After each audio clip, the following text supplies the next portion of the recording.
disembark kayo sa sasakyan ninyo ha, huwag na pumasok sa loob ng Malacanang yung sasakyan nyo. Maglakad kayo doon at mag-form kayo sa loob, tahimik ha, hindi yung maraming ingay ha. Mag-formisyon kayo doon at hintayin natin si Presidente pagdating niya. Is that clear? Yes, sir! Alam na niyo kung bakit nandito kayo ngayon? Ha? Hindi niyo alam? Hindi niyo alam na may kaso kayo? Wala kayong kaso? Hindi niyo alam na meron kayong ginawa hindi maganda? Wala talaga? Sigurado kayo ha?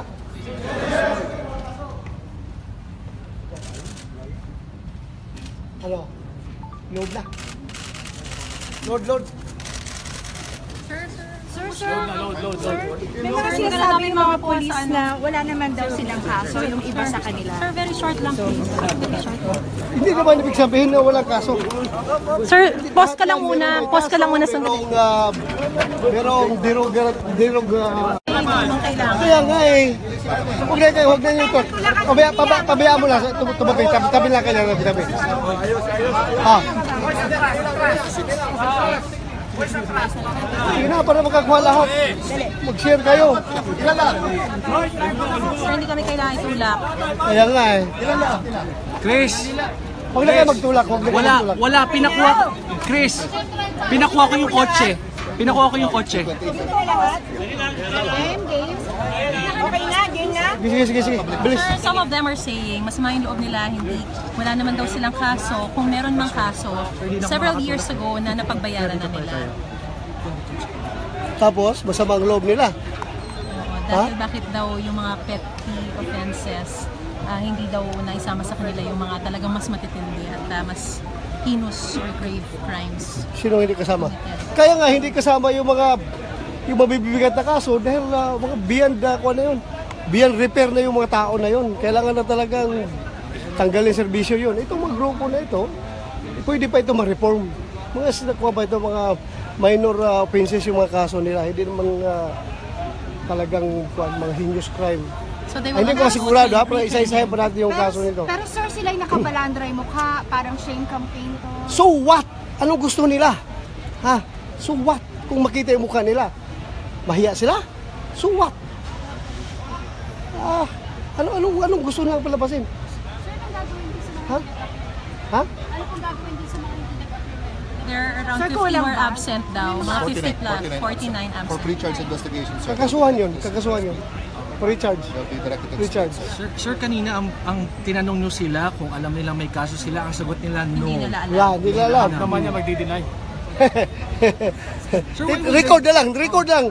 Makita niyo yung klase mga tao, di ba? Record na lang, tingnan natin. So, tsaka may mga kaso iba. Ha?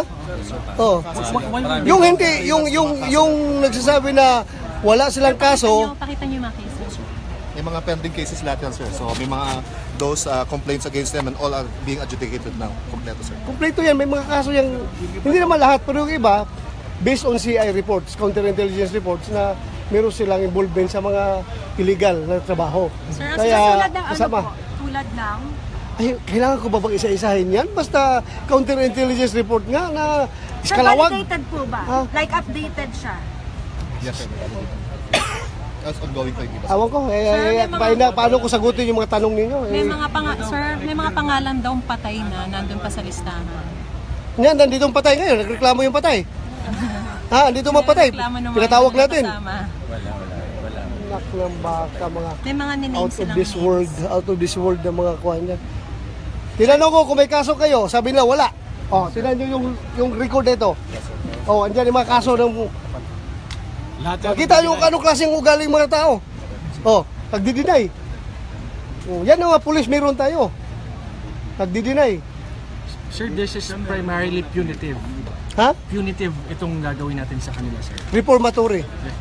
Reformatory. So they will still undergo retraining after they clean up the... Depende kay Presidente. Kung Sir, anong... on another issue, kasi PIDEA confirms the presence of a Korean mafia. Your reaction to this, sir? Ewan ko kung sa... hindi ko alam yan. Pero kayo, syempre you're also Hindi ko alam. doing your own Yeah, meron kaming investigation. pinagpaparesearch ako. So far, hindi pa kayo nasasabihan kung ano yung update? Kasi may sinabi na rin si Presidente tungkol sa Region 7. Iba man kasi yung mga intention niyo, gano'n eh. Gusto niyo magbangga-bangga kami? No, sinabi no. ng PDEA meron, sinabi ng PNP wala. Gusto niyo mag-aaway kami? Hindi sir, we're Tanong na asking gano'n. for your own Sabi ko nga sa iyo, intelligence kahapon nagpapa-research pa ako, pinapatanong ko, I am honest with you, pinapatanong natin. So kung na-confirm nila, di maganda kung meron. Huwag naman pabanggain na ako hindi nag-confirm, sila nag-confirm. Alam ko, gano'n naman mangyari sa istorya niyo eh. Sir, Kakalabasan yan eh. Sir, last Can we question, speak sir. to the issue po today? Sige siya, okay na. Sir, Okay. yung sinasabi sir na hindi daw pwedeng maglangoy yung mga tao. Ano? Yung sabi nila kanina, maraming hindi marunong maglangoy. Anong gagawin nila? Bigyan natin ng kwan, ng vest, life vest. life vest para hindi malunod. Oo. Oo, bigyan natin. But Hanap definitely tayo. pare-pares sila ng gagawin, sir. Oo. Jeff,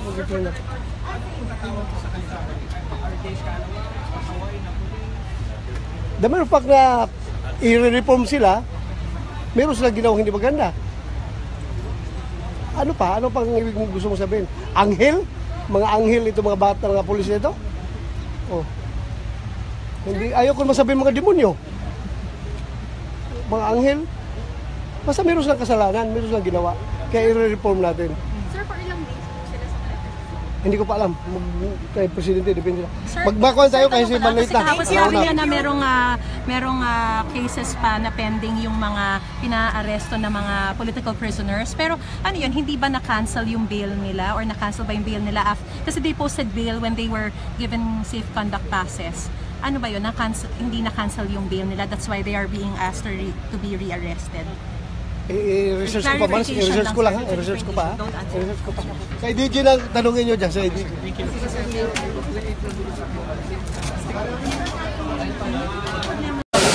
Hindi, ako lang.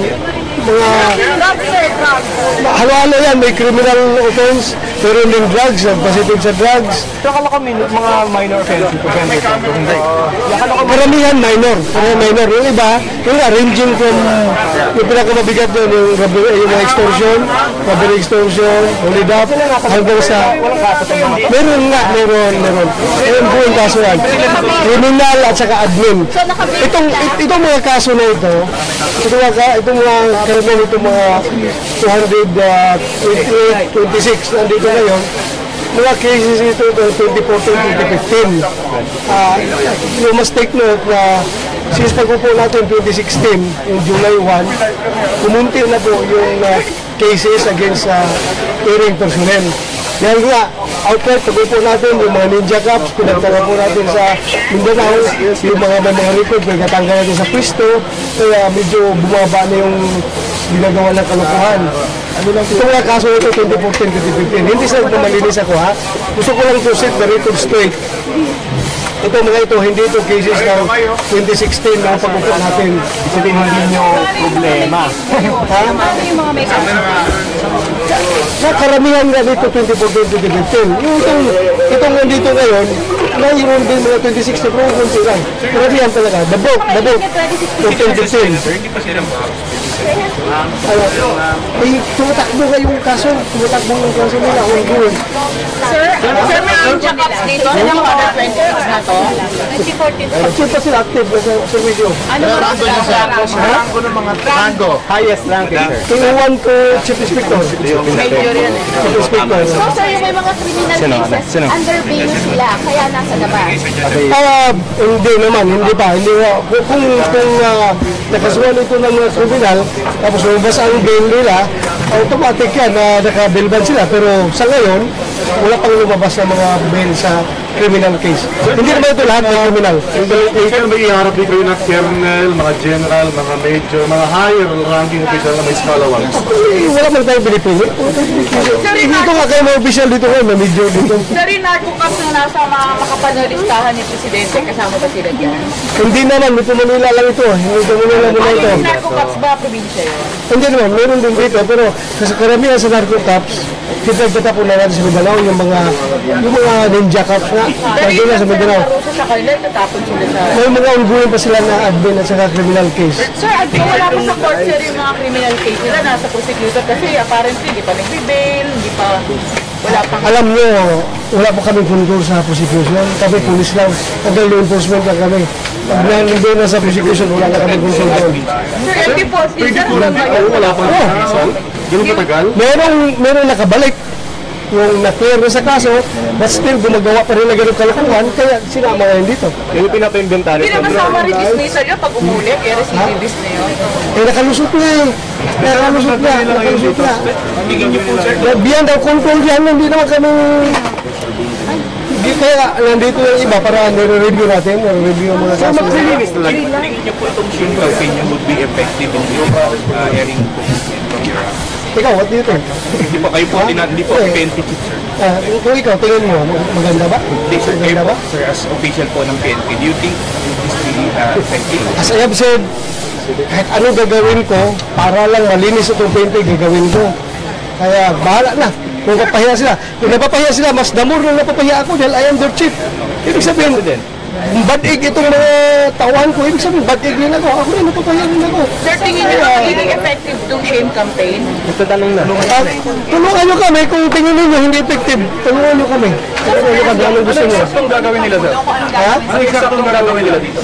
Kung sabi kagabi, restriction sa akin is maglinis niya sa Pasig River. Yung mga water lily. Depende na yung presidente. Ang kausapin sila. Lulubog sa tubig, ha? Literal sila, lulubog sa tubig. Paano ka makapaglinis kung hindi ka lulubog sa tubig? Kasi naman. Kaya nagkasakit sila sa paglalinis ng Pasig River. Ano na? Hindi ko pa alam. Hindi ko alam. Masurti siya ngayon dahil malinis yung Pasig River. Mukhang wala ata ka masyadong water lily. Bibigat ang kaso, iyaharap pa rin kay Pangulo. Yung mga mabibigat. Yes, sir. Kung mabigat, either nakakulong, kung may warrant na, kung wala pang warrant, naka-restricted custody, nandun mo sa krami, o nag-awol na, o nagtatago. Sir, bakit 220 something lang yung nandito? Di ba 387 supposedly? Merong 48 na hindi nag-report. So, ibig sabihin, may kaso na yon kagad na grave misconduct. Meron ding may court hearing. So, pinagbigyan natin, trabaho nila yun, magkapal sa court. So, kaya hindi umabot na yung 300. Sir, so gagawin din ba to dun sa ibang mga nasa probinsya na most probably meron ding mga Oo, aircraft? Dito, nag-start po natin dito. Start po natin dito. Una pa lang. Pero sir, ibig sabihin after ito makakabalik pa rin sila. Hindi pa natin nakuha ang lahat ng detalye. No? Malaman natin yan. Basta ito, una ito. Sir, makakabalik pa rin sila sa service. Depende sa tatlo ng kaso. Sir, may mga summary dismissal proceedings na ba yung iba yan? Hindi naman lahat, so hindi naman lahat. Yung iba, meron, yung iba wala. Majority, sir, meron. Hindi ko makuha ang porsyento, basta ito, kremeto, may mga kaso na. Pero sir, anong reaction niyo sa mga tao na nagsasabi na parang magaan pa rin ang parusang tinitawag na PNP gusto dismiss sa... Kung gusto niyo, pag bubugin ko itong mga tao na ito, pag bubugin ko ito, human rights na naman yung violation ko. Pero kung dismiss sa... Hindi naman, ito nga. Ito. Pinapakita natin na disiplina ng tao natin. But at the same time, meron na sila mga kaso. Kung meron pag-compliment, may criminal case. So, hindi po hanggang palabas lang yun na ginagano natin tao natin. Paano matanggal yan kung hanggang gano'n ka lang? Ang ating ultimate objective dito is to cleanse our rights. Ano mag-cleanse kung yung mga sinaulan dyan pa rin? Dapat pagtanggalin talaga. Ito, initial move lang ito para to discourage yung iba na gumawa na talaga. Sir, parang pakagamitin ng mga kriminal, itong mga pagkakataon na ito, yung paglilinis ninyo, na umatake rin sila dito sa mga ganitong pagkakataon. Kaya pa ng PNP, sapat pa ba ang tao ninyo? Kaya pa. 40% po ba talaga ng Sir, hihigpitan niyo yung requirement. 40% yung draft is getting yung pinagsabi po tingin niyo po, kayo po, mga ilang percent na po na organization. General, ano mensahe ninyo sa mga... Huwag mo muna babagdain yung aking sagot ko sa sabi ko. General, Kaya ko nagpunod yan po. ano mensahe niyo sa pamilyang nasasaktan sa ginagawa nito, sa pamilya ng mga pulis na nasasaktan sa ginagawa nito, papahiya sa kanila? Sabihan mo sila na tulungan nila yung pulis nila na relative nila na magbago para magbago na yung PNP. Tumulong sila. Konsensyahin nila yung kanilang asawa o kapatid na pulis. Hindi naman ito.